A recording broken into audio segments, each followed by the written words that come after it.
नमस्कार, न्यूज़ 24 देख रहे हैं आप। मैं हूं आपके साथ डॉक्टर मीना शर्मा। यूं तो हमारे देश में, समाज में, दुनिया में जहां भी परिवार व्यवस्था रही है, वहां पिता की पूरी ताकत अपने बच्चों को सींचने में, अपने बच्चों की उन्नति में लगती है। अपने बच्चों को प्रगति के पथ पर कैसे आगे बढ़ाएं, इसका हर जतन करते नजर आते हैं पिता। लेकिन राजनीति में पिताओं के द्वारा अपने पद का दुरुपयोग और परिवारवाद, ये भी हमारे समाज में हमेशा से एक चर्चा का विषय रहा है, कभी पॉजिटिव और कभी नेगेटिव रूप में। सवाल ये है कि अपने पद का दुरुपयोग करके अपने बच्चों को आगे बढ़ाने का मोह और अति महत्वाकांक्षा जब जब नेताओं के सिर चढ़कर बोलती है, तब तब ऐसी कहानियां सामने आती हैं, जो आज राजस्थान में सामने आई है। राजस्थान सरकार के कानून मंत्री जो हैं, उन्होंने अपने बेटे को, जोगाराम पटेल ने मनीष पटेल को, अपने बेटे को जोधपुर हाईकोर्ट में डबल एजी नियुक्त किया। सरकार के द्वारा प्रदेश के काबिल एडवोकेट्स को इस पद पर सरकार की पैरवी करने के लिए, सरकार के केसेस को कैसे हाईकोर्ट में रखना है, सरकार का पक्ष कैसे रखना है, इसके लिए नियुक्त किया जाता है काबिल एडवोकेट्स को। लेकिन विधि मंत्री ने अपने ही बेटे को इस पद के लिए काबिल कैसे समझा? ये कैसे चूक हुई, या ये सोच समझ कर लिया गया फैसला था? आज राजस्थान में भाजपा के जितने जुड़े हुए विधि प्रकोष्ठ, भाजपा का जो विधि प्रकोष्ठ है, उसके उससे जुड़े हुए तमाम एडवोकेट्स ने आज इसको लेकर विरोध किया है। प्रदर्शन नहीं किया, क्योंकि पार्टी के भीतर अनुशासन में रहते हुए उन्होंने हाईकोर्ट में आज इसको लेकर जयपुर में बाकायदा बैठक की है। और उस बैठक के बाद केंद्रीय नेतृत्व को इस बात से अवगत कराया गया है कि अगर ऐसा होगा तो सरकार की साख पर बट्टा लगेगा, और जो कार्यकर्ता हैं, जिनकी उम्मीदें हैं और जो काबिल लोग हैं, उनके साथ अन्याय होगा। तो क्या मनीष पटेल इस्तीफा देंगे? क्या मनीष पटेल को इस्तीफा दे देना चाहिए? क्या मनीष पटेल की अपने पिता के रूप में, कानून मंत्री के रूप में राजस्थान सरकार की जिम्मेदारी संभालते हुए उन्हें डबल एजी के पद पर तैनात रहना चाहिए?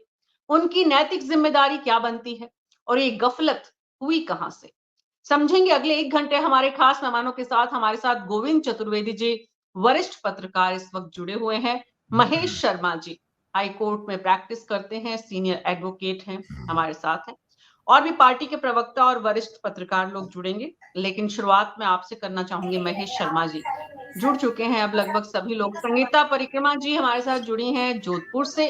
राकेश वशिष्ठ जी भरतपुर से, क्योंकि जोधपुर का मामला है, वहां की भी एक बेटे का प्रेम राजस्थान क्रिकेट एसोसिएशन में सामने आ रहा है। अनुश्री जी, जो इस वक्त कांग्रेस पार्टी बीजेपी की प्रवक्ता हैं, और कांग्रेस पार्टी कांग्रेस की प्रवक्ता है अनुश्री जी, और राजेश चौधरी जी बीजेपी से जुड़े हैं।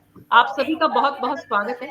तो महेश शर्मा जी, ये नियुक्ति कितनी उचित, कितनी तार्किक और कितनी व्यवहारिक? देखिए मीना जी, सभी सबसे पहले तो मैं बाकी सभी लोग अपना ऑडियो प्लीज बंद कर लीजिए। ये तो मैंने सोचा ही नहीं, हमें तो मम्मी ने बताया था आपकी बुआ जी को। सबसे पहले तो मैं आप सबको प्रणाम करता हूँ, जो मेरे को और जो विषय है, चूंकि आज राजनीति में नैतिकता के पैमाने बहुत नीचे चले गए हैं, या यूं कहिए कि नैतिकता जैसा शब्द बेमानी बेमानी है तो ठीक रहेगा। रही बात, ये एक छोटा सा विषय है कि additional advocate general Manish Patel को बनाया जाना, ये बहुत छोटा विषय है। हम इस राजनीति की विद्रूपता को देख रहे हैं। कानूनी रूप से अगर आप इसको समझेंगे, क्योंकि राजनीतिक रूप से तो हर स्टेप पर परिवारवाद के अलावा कुछ बचा नहीं है इस देश की राजनीति में, और यही परिवारवाद जो है वो इस देश की राजनीति को घुन की तरह खा रहा है, जो काबिल और एफिशिएंट लोगों को पीछे करता है, उनकी कोई कदर नहीं होती। लेकिन जहां तक कोर्टों का था, पहले कोर्ट्स जो थी वो एलिजिबिलिटी, उनमें क्राइटेरिया होती थी। लेकिन मेरा अपना अनुभव है, पिछली 2-3 सरकारों में मैंने देखा है, जितने भी एडिशनल एडवोकेट जनरल बनाए गए हैं उसमें ज्यादातर काबिलियत के आधार पर नहीं बनाए गए हैं, या तो कास्ट कॉम्बिनेशन के हिसाब से बनाए गए हैं, पिछली सरकार में भी यही सब था। पिछली सरकार के जो एडिशनल एडवोकेट जनरल थे, वो एबिलिटी उसका क्राइटेरिया नहीं है, जबकि सरकार की पैरवी के लिए, क्योंकि सरकार रिप्रेजेंट करती है इस राजस्थान की जनता को। महेश शर्मा जी, आपको यहाँ एडवोकेट के रूप में बुलाया गया है। आपकी विचारधारा कहीं से जुड़ी हुई हो सकती है, वो आपका व्यक्तिगत मामला हो सकता है। यहाँ पर मैंने 3 आपको प्रश्न पूछे हैं, ये कितना तार्किक है, कितना व्यवहारिक है और कितना नैतिक रूप से सही है, तो बेहतर होगा आप इन तीनों सवालों का जवाब दें। देखिए, मेरी ना तो कोई राजनीतिक प्रतिबद्धता है, ना मैं एडवोकेट के तौर पर ये बता रहा हूं कि अगर राजस्थान कानून मंत्री के बेटे का डबल एजी बनना कितना सही है? मेरे हिसाब से कानून मंत्री के बेटे का बनना कानूनी रूप से तो सही है, लेकिन नैतिक रूप से बिल्कुल अनुचित है। कानूनी रूप से तो मनीष पटेल एक एंटिटी है, वो प्रैक्टिसिंग लॉयर है, वो उसने अपनी एप्लीकेशंस, अपनी एलिजिबिलिटी रखी है, लेकिन चूंकि उसके पिता ही उस एलिजिबिलिटी को जांचने वाले व्यक्ति हैं, तो इसलिए ये बेमानी हो जाता है कि वो एलिजिबिलिटी जिन जिन लोगों की जांची गई है, जिस जिस तरीके से ये अपॉइंटमेंट किए गए हैं, वो बिल्कुल गलत है। लेकिन विधिक रूप से अगर आप कहें तो विधिक रूप से इस पर कोई प्रश्न नहीं हो सकता। तो कानून में अब अमेंडमेंट करने का समय आ गया है कि भाई अगर शिक्षा मंत्री हैं तो अपने बेटे को कोई वीसी बनाने से पहले जरा सोचे, कानूनी धाराएं भी उस पर लगाई जाए। अगर कानून मंत्री हैं तो अपने बेटे को डबल एजी बनाना कितना उचित है? नैतिक रूप से सही नहीं है, राजनीतिक रूप से भी सही नहीं है, लेकिन कानूनी रूप से सही है। गोविंद चतुर्वेदी जी, व्यवहारिक कितना है? और सरकार जो कदम कदम पर परिवारवाद की दुहाई देती है, उस सरकार की कार्यशैली पर ये क्या सवाल उठाता है?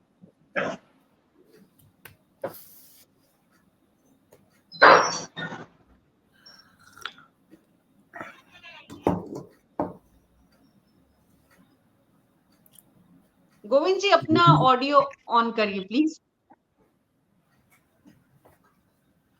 आपने 2 बातें कही हैं, एक कानून बनाने वाली बात और दूसरी सरकार या सत्ताधारी दल के व्यवहार की बात। उन 2 पे आता हूं मैं।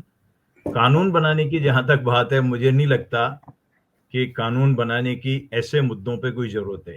इसलिए नहीं है कि ये कानून के विषय ही नहीं है। जो महेश जी ने कहा वो ठीक कहा कि ये कानून के विषय नहीं है, ये नैतिकता के विषय है, ये अपनी खुद की सोच के विषय है।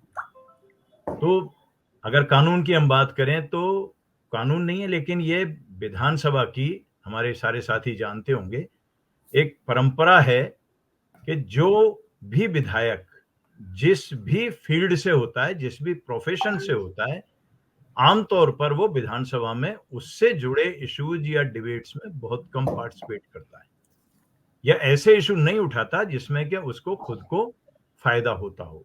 ये तो वहां की बात है, ये नंबर 1। तो जो महेश जी ने कहा कि नैतिक रूप से शायद उनको नहीं बनाना चाहिए था अपने पुत्र को, लेकिन मैं दूसरी बात कहता हूं कि मुझे लगता है कि हो सकता है मेरे सारे साथी जो डिबेट में बैठे हैं वो उससे एक सीमा पे जाके असहमत हो जाएं, लेकिन सवाल ये है कि जो आपने जहां बहस को शुरू किया था, हर पिता, हर परिवार चाहता है कि उसके बच्चे उसके सामने सेटल हों। तो परिवारवाद की जब हम बात कर रहे हैं तो हर परिवार में ये होगा, हर परिवार चाहेगा उसको सेटल करना। अब आजकल जो पिछले दिनों में हुआ, जो आपका दूसरा क्वेश्चन है उसको जोड़ता हूं कि जब हम राजनीति की बात करते हैं, आज सत्ताधारी दल भारतीय जनता पार्टी, जिसमें ऊपर से लेकर के और मतलब दिल्ली से लेकर जयपुर तक और सारे राज्यों में आप चले जाइए, परिवारवाद को एक सबसे बड़े मुद्दे के तौर पे बना करके हम चुनाव लड़ते हैं। तो वहां वो जो उसको क्या कहेंगे, डुप्लीकेसी, दोहरापन राजनीति का बड़ा इशू उस बात का है। और मेरा मानना यह है कि परिवारवाद फिर सेलेक्टिव नहीं हो सकता। जो आप फोटो दिखा रहे हैं कि अभी 4 दिन पहले आरसीए में हुआ, धनंजय सिंह आ गए, पराक्रम सिंह जी का भी नाम था, आने को कोई भी आ सकता है, जहां जो आ सकते हैं। अभी मान लीजिए भारतीय क्रिकेट संघ है बीसीसीआई, उसमें जय शाह बैठे हैं, तो जो भी बैठे होंगे हर वो उसको उसी पैमाने पर देख करके आप कर लीजिए। तो बेसिक क्वेश्चन ये है कि राजनीति में दोहरापन नहीं होना चाहिए। हमको सबको ये मानना चाहिए, और ये राजनीति की बात नहीं है, किसी भी फील्ड में चले जाइए आप, उद्योग को, व्यापार को, किसी भी धंधे को देख लीजिए, जहां जो भी होगा, पिता की विरासत मोटे तौर पर बच्चों को मिलती है, बच्चे को मिलती है। व्यवसाय में भी, व्यवसाय मान लीजिए अभी हम बात करते हैं, ये कौन है, मूर्ति की, नारायण मूर्ति, तो उन्होंने तो खुद ने ही सारा बनाया अपने साम्राज्य को, पर जब मौका आया तो उन्होंने एक बार कोशिश की रोहन को सौंपने की। टाटा ने जो कोशिश की वो एक पारसी जो थे उन्हीं को की, वो नहीं चल पाए। ये मैं केवल रेफरेंस ले रहा हूँ, इनसे कोई जुड़ा हुआ ज्यादा इशू नहीं है, लेकिन कहना मैं ये चाहता हूँ कि जब हर पिता, हर परिवार अपने बच्चों को सेटल करना चाहता है, हाँ, जो महेश जी ने कहा और जो आपने भी कहा कि किसी की कार्यकर्ता की कीमत पे ये नहीं होना चाहिए, लेकिन आज हम बात कर किसी कार्यकर्ता की कीमत पर उसको रोक करके उसकी जगह परिवार को बढ़ाने की बात नहीं होनी चाहिए। वो राजनीति में, अगर क्रिकेट में है, किसी भी खेल में, तो उसी तरह से वहां कोई वकालत में लागू होगा कि उनको छोड़ के, अगर मैं काबिलियत पे स्टैंड करता हूं, अगर मनीष पटेल काबिलियत में स्टैंड करते हैं तो मुझे कोई दिक्कत नहीं है उसके डबल एजी बनने में, लेकिन अगर काबिलियत पे स्टैंड नहीं करते पार्टी, अब वो जो महेश जी कह रहे थे वो ये कि कमिटमेंट पर बनते हैं, तो कमिटमेंट पर बनने में फिर दूसरी चीज होती है, वो दोहरापन हम छोड़ दें, हम परिवारवाद की बात सिलेक्टिव होके ना करें और कार्यकर्ता की कॉस्ट पर परिवार को आगे नहीं बढ़ाएं। मैं ये 2-3 बातें इस मौके पर कहना चाहता हूँ। ठीक है, राजेश चौधरी जी, पार्टी में क्या चर्चा है? जो विधि प्रकोष्ठ हैं, वहां जितने एडवोकेट्स हैं, हाई कोर्ट में जो आज मीटिंग हुई है, पूरी खिंचालेदर हो रही है पूरे प्रदेश में, और केंद्र तक रिपोर्ट भेजी गई है, शिकायत भेजी गई है, पार्टी क्या सोच रही है? मीना जी, देखते हो, सबसे पहले तो मैं कह देना चाहता हूं कि जो लॉ मिनिस्टर साहब के लड़के हैं, जिसके डिबेट्स में आपने पॉइंट भी रखे हैं, वो जोधपुर के हाई कोर्ट में लीडिंग लॉयर है, 2004 से वकालत कर रहा है, यानी पिछले 20 साल से कंटिन्यूस हाई कोर्ट में प्रैक्टिस कर रहा है, लीडिंग लॉयर है। पिछली बीजेपी सरकार में भी वो गवर्नमेंट काउंसिल था।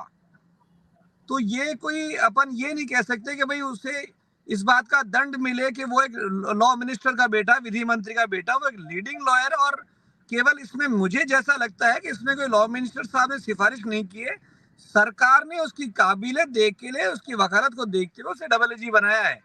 और ऐसा कहाँ, हमारे भारतीय जनता पार्टी में तो परिवारवाद और ये सब चीजें शुरू से ही नहीं है और आगे भी नहीं रहेगी। तो राजेश जी, आपका कहना है कि ये बिल्कुल सही फैसला है, इसमें पार्टी को किसी तरह का कोई कंफ्यूजन नहीं है, सोच समझकर किया गया फैसला। राजेश जी का नेटवर्क कुछ डिस्टर्ब हो गया है और अनुश्री जी भी नजर नहीं आ रही, तो अनुश्री जी, कांग्रेस पार्टी, क्योंकि परिवारवाद की सबसे ज्यादा आरोप तो आप पर ही लगते हैं, कांग्रेस पार्टी क्या सोच रही है इस विषय पर?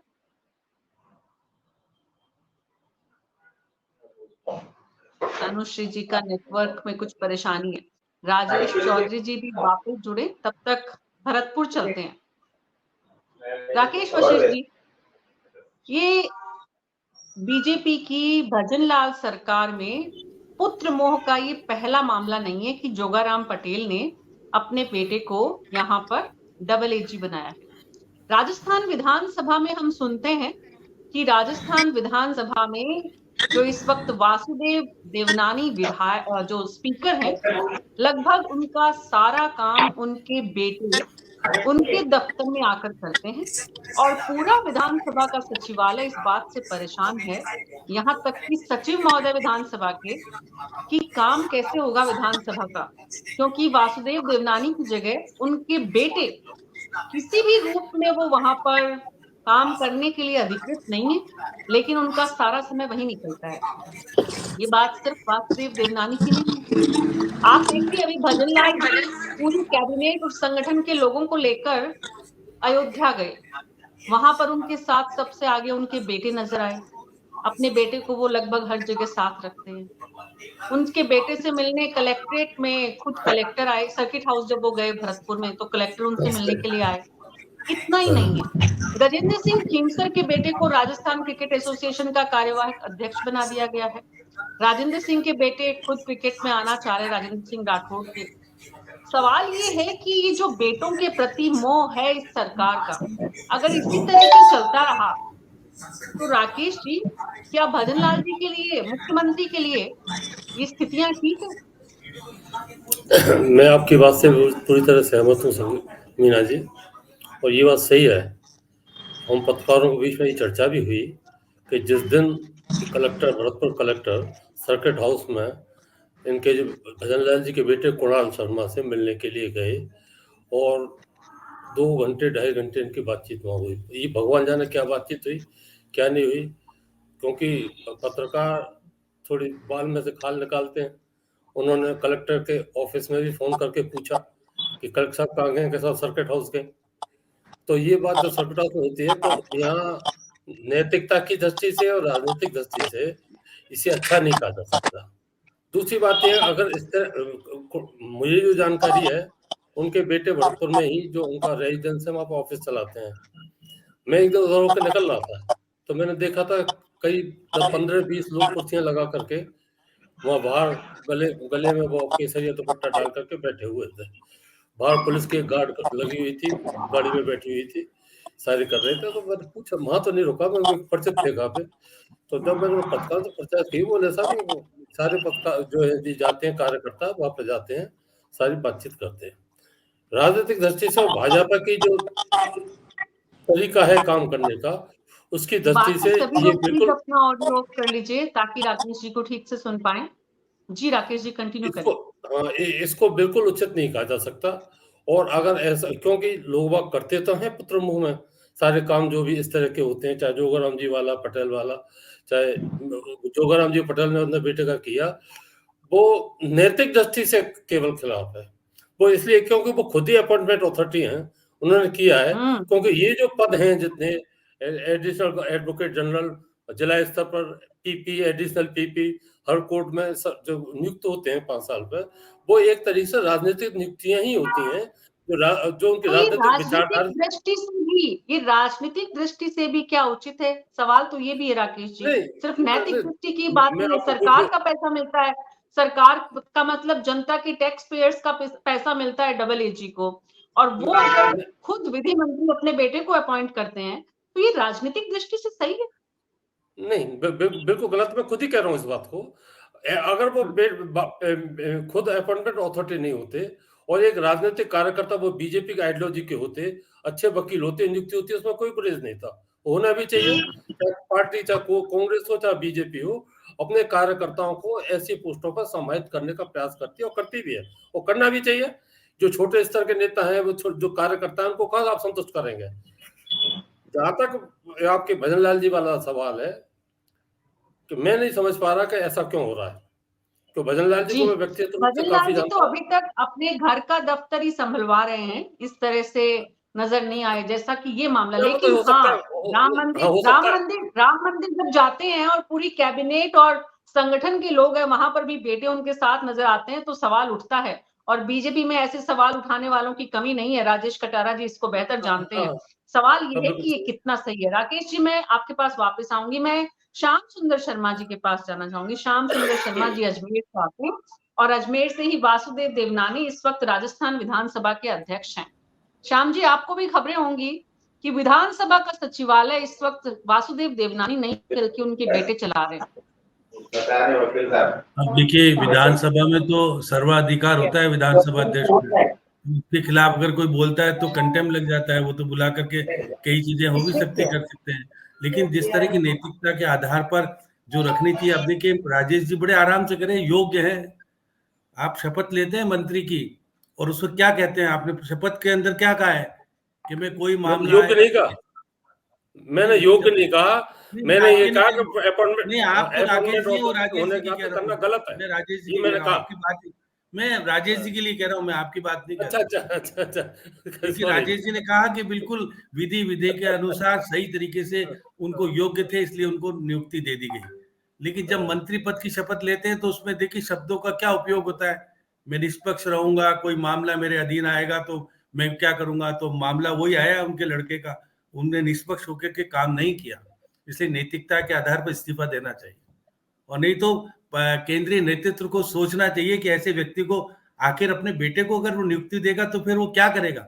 इसका मतलब है कि फेरूलाल भारद्वाज, क्या एक भारद्वाज हुआ करते थे केंद्र में मंत्री, लॉ मिनिस्टर, उन्होंने जितनी नियुक्तियां दी शायद उस कांग्रेस ने उसका फल बरसों तक पाया, क्योंकि धीरे धीरे बनते रहे।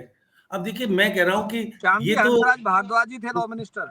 हाँ, हंसराज भारद्वाज जी बोल रहा हूँ ना मैं तो वो भी चीज बोलूंगा जो है। लेकिन आपके मंत्री जी जोगाराम पटेल खुद एडवोकेट हैं पहले से ही, और वो करते थे। उसके बाद आपने देखिए जब हाईकोर्ट में मामला विचाराधीन आया था, हाईकोर्ट के जस्टिस ने कहा था कि ईमानदार और ढंग के लोगों को बनाना। ये ईमानदार और ढंग के लोग मिले आपको, और तो कोई मिला नहीं, क्योंकि बीजेपी के विधि आयोग, विधि का जो प्रकोष्ठ है वो तो खाली है। इसका मतलब कुछ है ही नहीं लोग। इसका मतलब है कि योग्य व्यक्ति आपके पास नहीं है। मंत्री पुत्र योग्य होता है क्या? अब देखिएगा, भजनलाल जी के पुत्र अगर जाते हैं यात्रा वात्रा में जाने में तो कोई, जब पार्टी के कार्यकर्ताओं को लेके चले गए वो, तो अपने पुत्र को ले जाने में तो क्या दिक्कत है? वो तो दिक्कत नहीं। जब आप 7 कोष की जो परिक्रमा कर रहे थे, उनकी पत्नी और वो, तो पूरी सुरक्षा व्यवस्था थी ना वहां पे भी। तो ये सब चीजें नैतिकता के आधार पर कितना सही है कितना नहीं है वो तो अलग बात है। लेकिन आप मंत्री पुत्र को अगर आप एक जस्टिस के रूप में अगर कहते हो कि भाई मैं ठीक है और हमारा पार्टी इसको मान्यता देती है, राजेश जी आपकी पार्टी तो ऐसी मान्यता मैंने तो नहीं सुना कि आपकी आरएसएस का लॉबी अगर इसको मान्यता दे दे, क्योंकि आरएसएस के शायद है या नहीं मुझे नहीं पता कितना नजदीकापन है। लेकिन नैतिकता के आधार पर जो महेश जी कह रहे थे कि लॉ के अंदर देखिए विधि विधान के अनुसार ही लेते ना शपथ, तो मंत्री तो ये मंत्री की शपथ का अब क्या अनुपालना हुई, क्या नहीं हुई इसमें। तो इसलिए निश्चित तौर पर ऐसे में पार्टी को आगे होकर के कोई ना कोई कार्रवाई, हम कैबिनेट हो रही है आज, हो सकता हो मुख्यमंत्री का इस्तीफा ले मंत्री पुत्र से, क्योंकि पुत्र को अधिकार नहीं है कि वो जाकर क्या करेगा। हाई कोर्ट में जाएगा, एजी के रूप में जाएगा, तो क्या सरकार के हित के काम करेगा? क्या वो खुद का हित करेगा ना सबसे ज्यादा। तो इसलिए नैतिकता तो नहीं कहती है। अब देखिए राजस्थान में तो पिछला रिकॉर्ड देखिए, पुत्रों का मोह तो रहा है, इसमें कोई दिक्कत नहीं, और कई तो मोह के कारण खुद की राजनीति को गंवा बैठे बहुत सारे लोग। तो इसलिए कहना कि राजस्थान में मंत्री हमेशा ही पुत्रों के मोह में नहीं करा पाए सही तरीके से कई चीजें। बहुत अच्छे रहे लोग, योग्य थे, पहले लोग नैतिकता रखते थे, पहले नहीं पुत्रों को इतना महत्व देते थे, सब कुछ कहते थे। जो विधानसभा की गरिमा बनी रहती थी वो आज गरिमा नहीं है। अब हम तो क्योंकि हम तो आज जिस तरह का व्यवहार अब हमारे विधानसभा अध्यक्ष कर रहे हैं वो करना चाहिए कि अब उनके पुत्र पहले भी थे, उनकी पुत्री को किस प्रकार से विश्वविद्यालय में नंबर दिलवाए थे आपको पता है ना, और खुद प्रोफेसर थे पहले, प्रोफेसर पद क्यों हटाया वो तो खुद ही पूछो इनसे। राजेश जी को देवनानी जी ने प्रोफेसर पद क्यों हटाया? फर्जी रूप में प्रोफेसर बन गए थे। तो देखिएगा कि नैतिकता के आधार जितना बड़ा पद है उसकी गरिमा को रखना बहुत जरूरी है। अगर सेक्रेटरी दुखी है उनके पुत्र से, क्या पुत्र कौन से, अब अगर मैं तो अब कह रहा हूं कि 600 रुपए की थाली है जो विधानसभा के अंदर जो दी जाती खिलाई जाती है ना, वो प्राइवेट को दे रखी है। वो सीपी जोशी जी ने प्राइवेट को दे दी। पहले तो आरटीडीसी को देते तो किसी को आपत्ति नहीं थी क्योंकि सरकार का पैसा सरकार में रहता था। लेकिन 600 रुपए की थाली पेमेंट होता है 600 रुपए का, और मूल रूप से कितना होता होगा मुझे नहीं पता, जिसमें अगर समोसा कचौड़ी सवाल तो ये भी है श्याम सुंदर शर्मा जी कि अध्यक्ष महोदय यानी वासुदेव देवनानी के बेटे किस कैपेसिटी में वहां रोजाना जाते हैं और वहां उनके काम को आगे बढ़ाते हैं। क्या वो विधानसभा के कोई किसी तरह से उन्होंने उनको कोई रिस्पॉन्सिबिलिटी दी है? हर दिन बेटा साथ में क्या जा सकता है?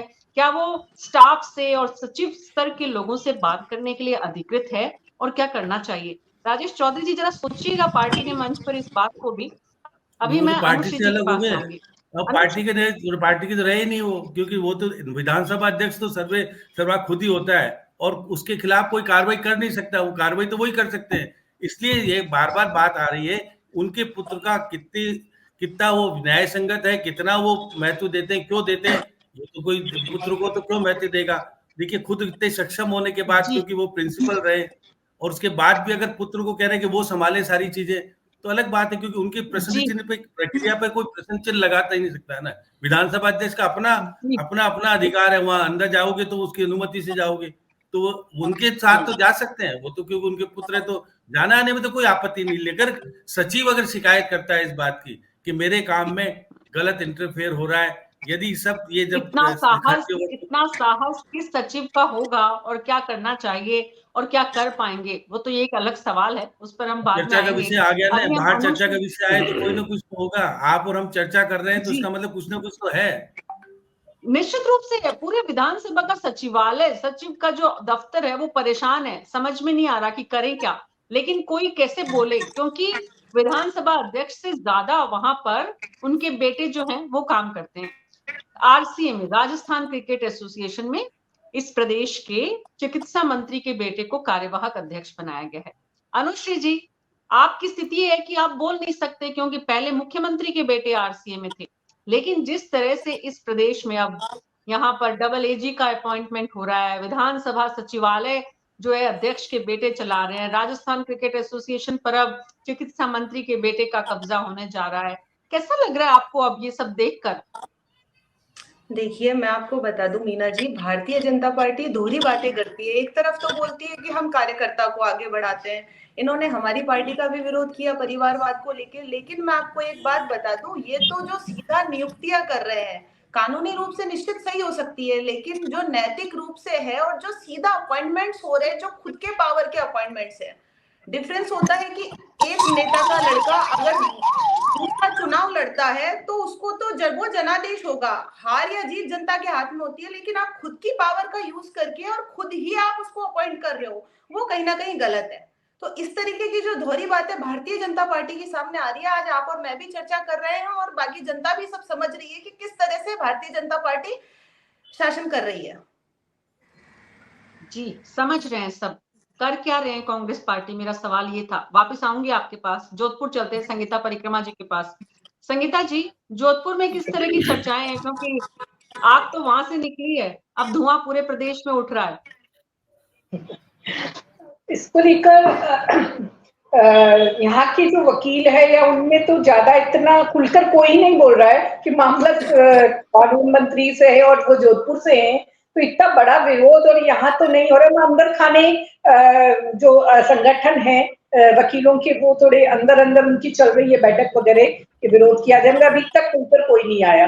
मगर बीजेपी कार्यकर्ताओं या नेताओं से जो मेरी बात हो रही है, तो वो भी परिवारवाद को लेकर वो थोड़े नाराज हैं। उनका कहना है कि नहीं, हमारे यहाँ परिवारवाद नहीं है। जब तक ये भी सही बात है कि भी कांग्रेस में जो परिवारवाद को लेकर भाजपा हमेशा आक्रामक रही है, तो अब ये जो परिवारवाद की, जैसे बताया ये जोगाराम जी के बेटे का हुआ, जोगाराम जी के बेटे, मैं आपको एक बात की बिल्कुल स्पष्ट बता दूं, वो कई सालों से राजस्थान हाईकोर्ट में प्रैक्टिस कर रहे हैं और अच्छे वकील हैं।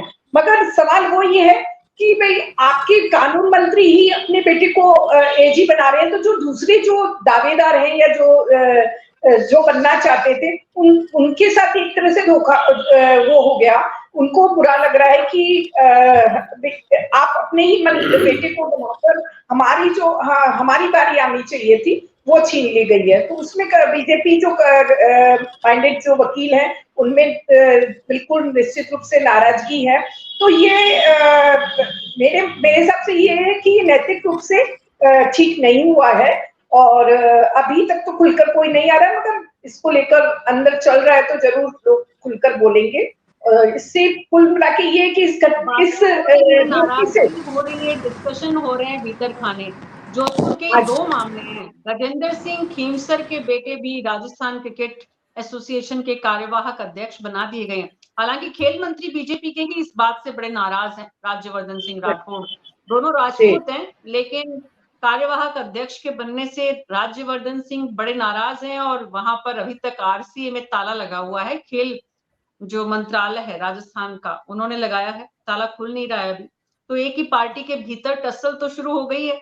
जोधपुर में इसको लेकर क्या है, गजेंद्र सिंह खीमसर के बेटे का राजस्थान क्रिकेट एसोसिएशन में एंट्री, उनका खेल से जोधपुर की बात खास करके, हाँ मीना जी, मैं जोधपुर की बात करूँ, जोधपुर वाले तो बड़े ठीक, उनको तो अच्छा ही लग रहा है कि पहले हमारे वैभव गहलोत जी थे, अब यही जोधपुर के धनंजय सिंह बन गए, वैसे तो खुश है, मगर वही बात आ रही है परिवारवाद की बात। और ये लेकर ये था कि जिस तरह से कि पहले वो चल रहा था कि राजेंद्र राठौड़ अपने बेटे को बनाना चाहते थे और अब ये बन गए, तो कहीं ना कहीं जो खेल जगत के लोगों में ये थोड़ी सी नाराजगी है कि परिवार वाला पहले जैसे वैभव गहलोत आए थे और अब ये गजेंद्र सिंह जी के बेटे जो धनंजय सिंह को बना दिया, तो इसको लेकर यहाँ खेल जगत में थोड़ी नाराजगी है, थोड़ी नाराजगी चल रही है कि भाई इस तरह से आप किसी दूसरे को मौका देते, ये नाराजगी है यहाँ पर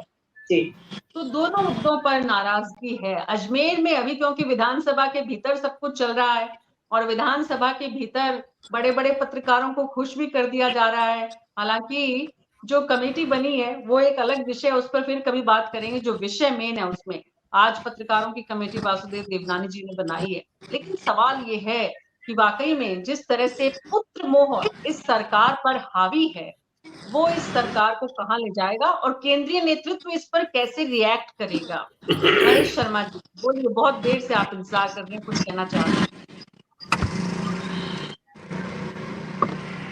देखिए मीना जी, अभी मेरे सारे को पैनलिस्ट ने बताया कि कुछ कह रहे हैं कि ये सही है, कुछ कह रहे हैं नैतिक रूप से गलत है, कुछ हम पूरे सिनेरियो को देखकर आपने जो विषय उठाया है देवनानी साहब का और जोगाराम पटेल साहब के पुत्र का, यहाँ देवनानी साहब के लड़के क्या करते हैं, एक्स्ट्रा जुडिशियल पावर्स को इस्तेमाल करते हैं, क्या कर रहे हैं, वो एक अलग चीज है। लेकिन as an additional advocate general and advocate general ये कॉन्स्टिट्यूशनल पावर्स है। कॉन्स्टिट्यूशन के आर्टिकल 165 ये एडवोकेट जनरल और एडिशनल एडवोकेट जनरल को बनाने की पावर्स है और उसमें सेग्रीगेशन करके दो पार्ट है उसके। एक पार्ट तो ये है कि वो स्टेट ऑफ राजस्थान की तरफ से भेजे गए लीगल सब्जेक्ट जो है उस पर काम करेगा, कोर्ट्स में पैरवी करेगा या उनको राय देगा। दूसरा इसका पार्ट है वो है governor of Rajasthan. Governor of Rajasthan अगर किसी विधिक विषय पर उनसे कोई राय लेते हैं तो आप इन दोनों को देखेंगे, मिलाकर देखेंगे तो इसमें ये नहीं है कि अभी मेरे को पैनलिस्ट ने कहा कि कार्यकर्ताओं को खपा दिया जाना चाहिए, वो कहाँ जाएंगे। ये कोई रिहेबिलिटेशन सेंटर नहीं है, ये स्टेट के एक्सचेकर और ड्यूटी बाउंड है स्टेट कि वो काबिल, अच्छे और जो प्रभावी रूप से पैरवी कर सके उन एडवोकेट्स को कोर्ट्स में नियुक्त करे। Advocate general, additional advocate general और एडवोकेट जनरल की जो योग्यता है वो हाई कोर्ट के जज की तरह आर्टिकल 217 में जो लिखा हुआ है, आर्टिकल 217 में लिखा है कि any advocate practising in high court from last 10 years is eligible to be appointed as a judge। तो इसका मतलब ये है महेश शर्मा जी कि सिर्फ कानून मंत्री ही नहीं, इस एलिजिबिलिटी को पूरा करने वाले अगर मुख्यमंत्री के बेटे हैं, शिक्षा मंत्री के बेटे हैं और कैबिनेट के दूसरे मंत्रियों के बेटे हैं तो वो भी आ सकते हैं, उसमें कोई दिक्कत नहीं। मैं अपनी बात पूरा करता हूँ, मैं अपनी बात पूरी करता हूँ। अब ये जो एलिजिबिलिटी देखा आपने आर्टिकल 165 और 217, इसके हिसाब से तो बिल्कुल ठीक है, लेकिन कोई भी मंत्री, मुख्यमंत्री या कोई कॉन्स्टिट्यूशनल पद पर आने वाला व्यक्ति जो ओथ लेता है कि बिना राग और द्वेष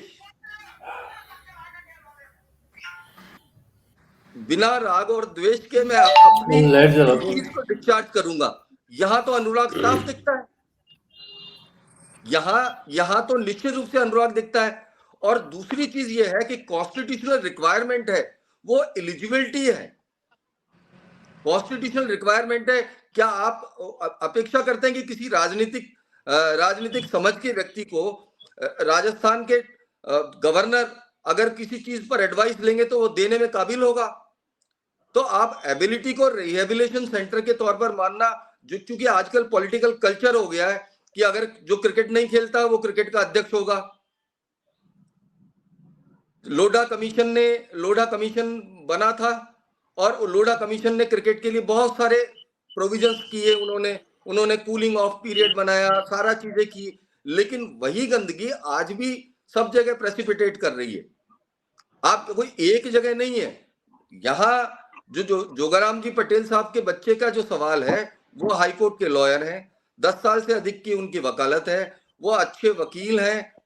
अब ये जज किसको करना है? ये लॉ मिनिस्ट्री को करना है। तो बात ये है कि आप अपने घर में ही जज कर लो। बेटे की एलिजिबिलिटी फादर से बेहतर कोई नहीं बता सकता, ठीक बात है, लेकिन जहां स्टेट का वर्क कर रहे हो आप, तो वहां घर का काम नहीं है। घर का कोई वर्क हो, उसमें फादर उसकी एलिजिबिलिटी को कहे कि अमुक बेटा मेरा ये काम फादर करेगा। की फर्म को बेटा आगे बढ़ा सकता है, अगर फादर की लीगल फर्म है उसको बेटा आगे बढ़ा सकता है। फादर लॉ मिनिस्टर है और बेटे को डबल एजी नहीं बना स्टेट का सकते। काम कर रहे हैं, आप देखिए जी, यहाँ और फादर यहाँ स्टेट पर का काम कर रहे हैं, और आपको भी स्टेट के लिए काम करना है जी, आपको घर के लिए काम नहीं करना है। फादर भी स्टेट के लिए काम कर रहे हैं और आपको भी। और आपकी एलिजिबिलिटी क्राइटेरिया को चेक करने वाले कौन है? अपॉइंटिंग अथॉरिटी कौन है? तो ये जो लगता है कानूनी रूप से तो आप इसको जस्टिफाई कर सकते हैं, पर मेरी नजर में कानूनी रूप से अपेरेंटली तो नहीं दिखता, लेकिन जो आपने शपथ ली है, आपकी जो ओथ है, उसका खुद का इटसेल्फ वायलेशन है।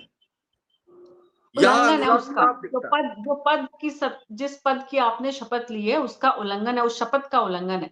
और मैंने सिर्फ एक मनीष पटेल का यहाँ जिक्र नहीं किया है।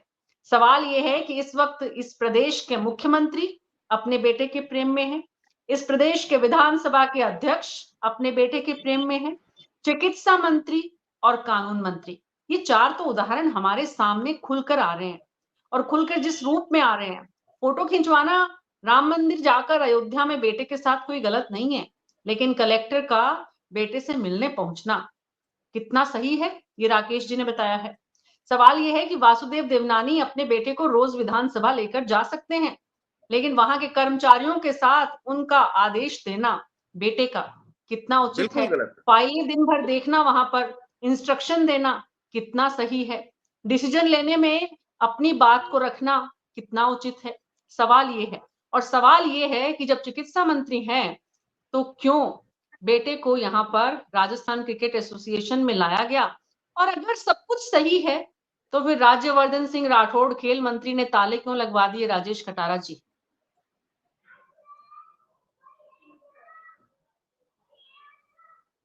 राजेश चौधरी जी, राजेश जी, ऑडियो ऑन करिए प्लीज अपना। मीना जी, आज का जो डिबेट्स आपने रखा है कि सब पिता पुत्र या जो भी, और जैसे आपने कहा विधानसभा के अध्यक्ष वासुदेव देवनानी जी के लिए कहा, भजन लाल जी के लिए भी कहा, मेरा ऐसा मानना है इन जितने भी पुत्रों की आपने बात की, इन्होंने एक भी ऐसा कोई ऑर्डर नहीं निकाला है जिससे ऐसा लगता हो कि प्रशासनिक पावर इनके पास है। हाँ, ये हो सकता है कि कभी कभी विधानसभा अध्यक्ष जी के संग उनके सुपुत्र चले जाते हों। भजन लाल जी चूंकि भरतपुर के रहने वाले हैं, उनका बेटा अगर वहां अपने घर के ऑफिस को पार्टी कार्यालय में बैठ जाता है, कार्यालय संभालता अपनी पार्टी का, वो कोई सरकारी कार्यालय में नहीं जाता है। सुन लीजिए, उसमें बिल्कुल यही मैं कह रहा हूँ आपसे। और यदि अगर किसी लॉ मिनिस्टर का बेटा योग्य वकील है, हाईकोर्ट में लीडिंग लॉयर है, पिछली बीजेपी सरकार में भी वो गवर्नमेंट काउंसिल था, तो ये कोई उसका दोष नहीं है कि साहब वो वहां के लिए एलिजिबल नहीं है।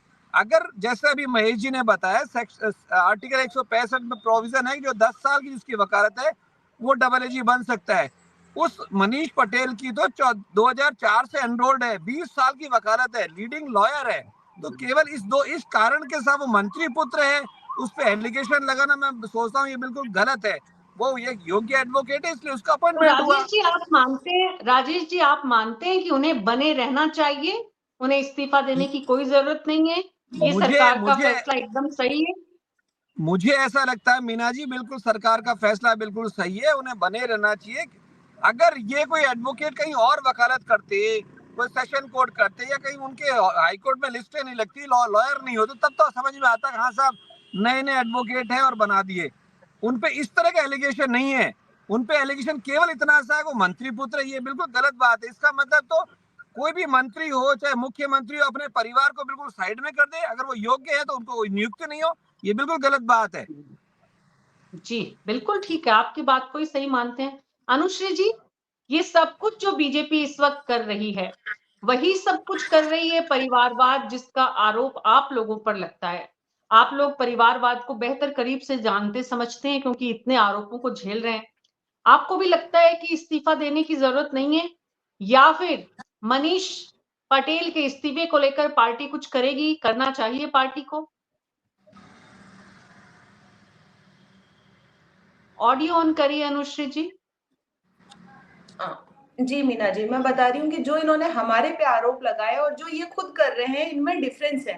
हमारे जो परिवारवाद के जो ये आरोप लगाए हैं उसमें हमने जनता के बीच उतर के निर्णय करवाया है और जनता ने जो जनादेश दिया है वही सर्वोपरि रहा है, चाहे हार रही हो चाहे जीत रही हो। लेकिन इस यहाँ भारतीय जनता पार्टी का परिवारवाद कुछ और देखने में आ रहा है कि जैसे अपनी एक्स्ट्रा जुडिशियल पावर्स का वो यूज कर रहे हैं, जैसा कि चिकित्सा मंत्री को ले ले या फिर कानून मंत्री है, वो सीधा ही अपने बेटे को डबल एजी अपॉइंट कर रहे हैं। कानूनी रूप से निश्चित तौर पे ये सही है, लेकिन जो कानून मंत्री ने शपथ ली, क्या वो तो खुद ही वायलेशन कर रहे हैं अपनी शपथ का।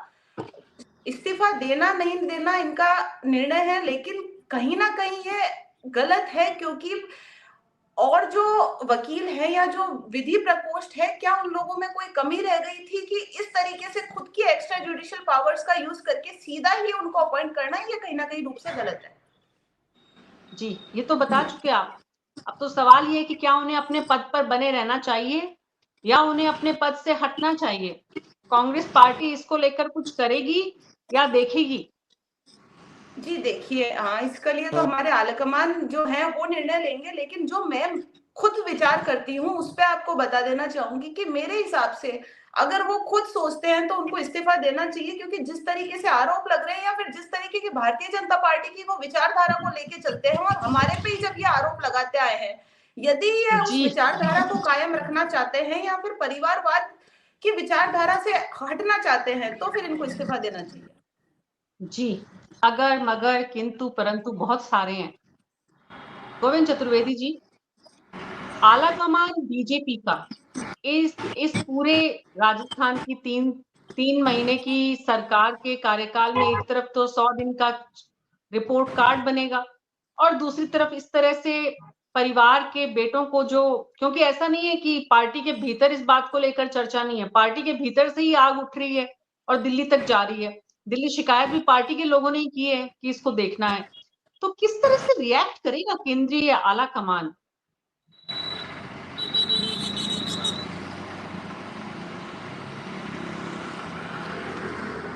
ऑडियो ऑन करिए गोविंद जी प्लीज।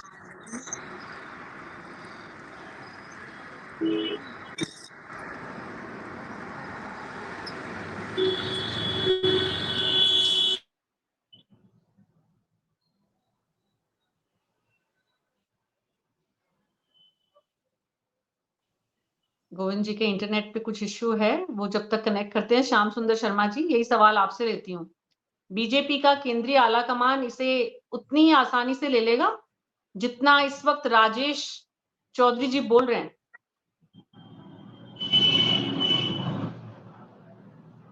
श्याम जी, आपका भी ऑडियो नहीं आ रहा है। देखिए, राजेश चौधरी जी क्यों मंत्री के पक्ष में बोल रहे हैं मुझे नहीं पता। अरे वो पार्टी कार्यकर्ता है, उनको कहना चाहिए ऐसे मंत्री को तो हटाया जाना चाहिए, या मंत्री हटे या बेटा हटे, कोई तो एक हटे कम से कम। जब आपके सामने जब शपथ लेता है उसमें राग द्वेष सारी बातें, तो सब चीजें तो तय करके किया जाता है। जब शपथ लेने की अगर शपथ की अनुपालना नहीं कर रहे तो उसका मतलब बेटे साथ जा रहे हैं, बेटे की इज्जत हो रही है तो आपत्ति हो रही है, लेकिन बेटे को नियुक्ति दी जा रही है, ये तो बड़ी आपत्ति है। 100% इसके खिलाफ कार्रवाई। अब कांग्रेस के कार्यकर्ताओं को तो सड़क पे आना चाहिए। आज गोविंद सिंह डोटासरा की बेटे की बहू को सीकर से फिर लगा दिया चूरू, विरोध हुआ, साहब बेटे की बहू को क्यों लगा दिया? अब देखिए, अगर यही अगर राजनीति में यही अगर तय करना है कि ये कांग्रेस की बेटे की बहू है, ये बीजेपी के बेटे की बहू है, तो इसको यहाँ लगाओ, उसको यहाँ करो, ये सब चीजें देखिए बहुत ओछी राजनीति फिर हो जाती है। एक बड़ा राजनीतिक दल के रूप में, बड़े रूप में काम करना चाहिए। कोई बेटा अगर सरकारी नौकरी करता है, कहीं कोई लगा भी देता है, उससे ज्यादा फर्क पड़ने वाला नहीं है कि परिवार को छोड़ करके उसको दूसरी जगह लगा दो तो ठीक है, एक पति पत्नी अलग अलग रहेंगे। ये सब चीजें हो रही है। आज मैं देख रहा था 14 तारीख में एक आदेश जारी हो गए, पहले लगाया था उनको सहायक कलेक्टर सीकर, अभी आज लगा दिया उनको चूरू, और उनको पद भी जो देना है तो दे सकते हैं, अधिकार है उनको जिस प्रकार से काम करने का। लेकिन ये मैं फिर कह रहा हूँ बार बार, ये तो विधानसभा में 100% मामला उठना चाहिए, अभी नहीं, ये तो मामला आगे लंबा तक जाएगा। और जस्टिस साहब ने जो कहा था ईमानदार ढंग के लोग लाओ, मैं तो देख रहा था अभी एडवोकेट सहायक एडवोकेट 2021 का रजिस्ट्रेशन है, उनको बना दिया। 2019 के रजिस्ट्रेशन बना, राकेश कुमार बेरवा को बनाया, 2019 का रजिस्ट्रेशन है। शिवम कुमार चौहान को 2021 का रजिस्ट्रेशन है। मैं जी बताओ, ये भी कोई नियुक्ति ठीक है क्या?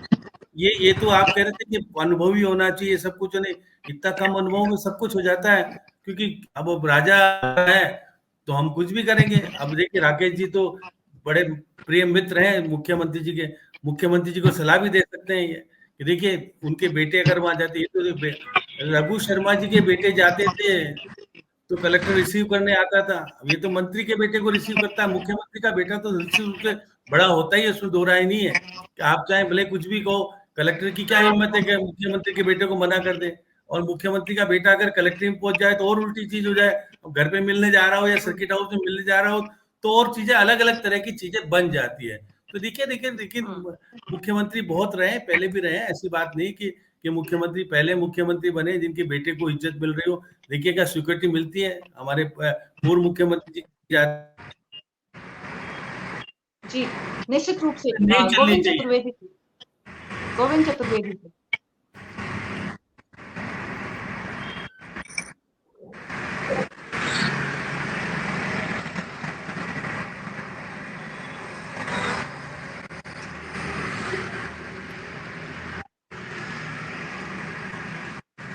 गोविंद चतुर्वेदी जी वापस जुड़ते हैं। राकेश वशिष्ठ जी आपके पास आती हूँ। राकेश जी भरतपुर से मुख्यमंत्री हैं और आपके पास ज्यादा अवसर है उन्हें ये बात समझाने का कि सरकार का बेटों से प्रेम उनके लिए, सरकार के लिए थोड़ा मतलब शुगर ज्यादा होने से कितनी परेशानी होती है सबको पता है। तो ये जो प्रेम है ये उन पर भारी पड़ सकता है, ये कम से कम अलार्म करने की जरूरत आप महसूस करते हैं? अगर वो खुद इस बात को महसूस करेंगे तो अपनी सरकार के मंत्रियों को भी संदेश दे पाएंगे। देखो मीना जी, एक आधी मिनट में एक बात तो श्याम सुंदर जी कह दूं, मैं यहाँ जो डिबेट में शामिल होता हूँ, मैं एज ए पत्रकार शामिल होता हूँ, मेरी उनसे क्या संबंध है क्या नहीं है वो एक अलग बात है, वो सारी बात है। और मैं कोशिश करता हूँ कि अपनी पत्रकारिता की दृष्टि से जितनी साफ कोई बात कर सकूं वो ज्यादा ठीक रहता है, उससे बनी हो मैं और आप लोगों की कृपा से मैंने भरपूर इमेज बना रखी है। अब बिल्कुल बिल्कुल, इसमें कोई दो राय नहीं है। और आपने पहली बात में बहुत स्पष्ट रूप से कहा कि वहां पर चर्चा भी हुई इस बात को लेकर कि ये सही नहीं है। आपने बहुत ईमानदारी से इस बात को रखा और हम इसीलिए आपको हमेशा पैनल में आमंत्रित करते हैं, इसलिए आपको बिल्कुल भी इस बात को कहने की जरूरत नहीं है। राकेश नहीं, श्याम सुंदर जी की बात का जवाब देना था बस। जो मित्र है वो तो मित्र रहेगा भाई, आपके पुराने मित्र आज मुख्यमंत्री बन गए नहीं, अब गोविंद जी के संबंध अगर अशोक जी से हैं, पहले भी थे अब भी नहीं होनी चाहिए, मेरे संबंध है तो है, मैंने आपके ऊपर कोई आरोप नहीं लगाया, मैंने तो कहा मुख्यमंत्री का ओरा बड़ा बात की बात है। सभी से निवेदन है विषय पर रहिए, व्यक्तिगत संबंध नहीं, मैंने तो कहा मुख्यमंत्री का ओरा बड़ा होता है, उसके पुत्र का और अपना ओरा बड़ा हो जाता है। ये विषय नहीं है श्याम जी, विषय पर रहते हैं। और प्लीज आप दोनों से गोविंद जी हाँ बोलिए। मीना जी आ रही है आवाज? अब आ रही है बिल्कुल। नहीं, मैं कहना चाह रहा था कि आपने जब पूछा था हाई कमान के बारे में कि ये जो इश्यू चल रहा है उस पर हाई कमान तक शिकायतें पहुंची हैं और हाई कमान अब क्या निर्णय लेगा या क्या एक्शन करेगा, देखिए बात वहीं आती है कि ये जो राजनीति का चाल चरित्र और चेहरे का जो दोहरापन है ना, ये समस्याएं सब उसकी वजह से हैं। आप पीछे जाकर के देखिए, वाजपेयी जी, उनके लिए बहुत हाई रिगार्ड है मेरे मन में, लेकिन जब उनके मंत्रालय की हम बात करते थे, प्रधानमंत्री कार्यालय की बात करते थे, तो उनके जो दत्तक पुत्री थी, उनके दामाद थे, रंजन भट्टाचार्य जी, उनकी क्या हैसियत थी, बिल्कुल बिल्कुल ये बिल्कुल। उसको कोई पैरवी नहीं कर सकता, उसको कोई सपोर्ट नहीं कर सकता, लेकिन मैं उसको जोड़ता हूँ उस चाल चरित्र चेहरे के दौरेपन से। हाँ आप हम सब लोग यहाँ इतने लोग बैठे हैं, आज के 10 साल 15 साल पीछे जाकर के देखिए कि सचिवालय में जब मंत्री कार्यभार संभालते थे जाके अपने दफ्तर में, हमें नहीं पता कि मतलब हमने कभी नहीं देखा किसी मंत्री के साथ उसके परिवार को जाते हुए। अब बिल्कुल परिवार जा रहे हैं, बिल्कुल स्थानक परिवार जाकर के बढ़ाना। वहां पूजा पाठ कर रहे हैं। हाँ सचिवालय में हाँ काहे का पूजा पाठ है भाई? मैं मेरे घर पे करूं, मेरे मन में करूं, जो करना हो। मैं किसी को हाथ नहीं कर रहा हूं इस पे, मैं पहले ही कहता हूं, हाँ अगर कोई आहत हो तो माफी चाहता हूं, लेकिन शासन सचिवालय उसमें जाकर के पूजा पाठ का वहां बैठ करके और परिवार सहित पूरा बैठा है, तो आप फिर वहां जो क्या कहेंगे उसको, इंट्रोडक्शन ही उस तरह का हो रहा है, तो आप जितने भी लोग हैं सब जान जाएंगे, अच्छा ये गोविंद जी फलाने हैं, ये बहुत बड़ी सस्ती हैं, ये उनके पुत्र हैं, ये दामाद हैं। तो मैं उन चीजों को अब घूम फिर के परिवार की जो बातें हो रही हैं, आप देखिए इसी विधानसभा में कितने लोग जीत करके आए हैं बीजेपी के टिकट पर, परिवार के, दीप्ति जी से लेकर के और दिया कुमारी जी तक, हमारे जितने भी पॉलिटिकल लीडर हैं, कितनों के नाम ले लीजिए, अभी सबके नाम लेने से फायदा नहीं। तो परिवार और परिवारवाद, अब मेरा परिवार खराब है, आपका परिवार अच्छा है, इस पे तो फिर कोई न नैतिकता है न राजनीति है, और उसमें कुछ बोलने की कहीं गुंजाइश भी नहीं है। लेकिन अगर हम इन चीजों से बचना चाहते हैं तो हमको इस राजनीति के दोहरेपन को छोड़ना पड़ेगा। मेरिट्स पे काम करने की हम जो बात कर रहे हैं, मेरिट्स पे काम करें। पर्टिकुलर इशू पे किसको इस्तीफा देना है और या नहीं देना है, वो उनको खुद को सोचना चाहिए। अगर उनको लगता है कि मेरे हिसाब से ठीक चल रहा है तो बढ़िया है, नहीं तो दिल्ली से लेके जयपुर तक परिवारवाद बीजेपी में भी शायद हो सकता है, अगर आप नाम लेकर के बहस करें, और सब जानते होंगे, कोई अनजान नहीं है, कितने लोग हैं, सारे ही सब परिवार से ही भरे हुए हैं। जी जी जी। राकेश वशिष्ठ जी अपनी बात पूरी करिए। मीना जी, भरतपुर में रहते हुए मेरे कुछ बड़े राजनेताओं से बड़े पारिवारिक संबंध रहे हैं, और मैंने उनको बड़ी बारीकी से देखा है, उनकी कार्यप्रणाली को देखा है, और अफसरों का उनके प्रति व्यवहार देखा है। इसमें इनको बिगाड़ने वाले, इनका तो खैर है ही, ये अफसर लोग ज्यादा होते हैं।